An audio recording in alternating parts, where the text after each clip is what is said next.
All right, back on the Lincoln Continental, the 79. Just want to show you something real quick. So, just showed you a little bit ago. Actually, I'm making a little video on my spark plug tool. This tool is very old. It was extremely rusted. I mean, I rarely get, well, not rarely. I for every maybe 10 vehicles, I might do one gasoline vehicle for a customer that is already established.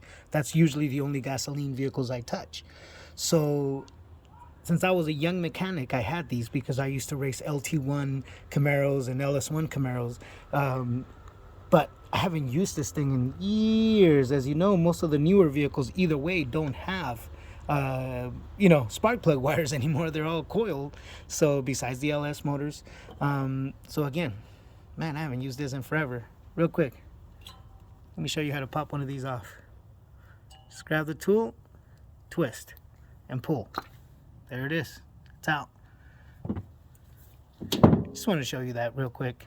That way you don't tear these spark plug wires off. I mean, I'm not sure who I'm showing, because if you're touching new vehicles, you ain't tearing spark plug wires, because there is no spark plug wires.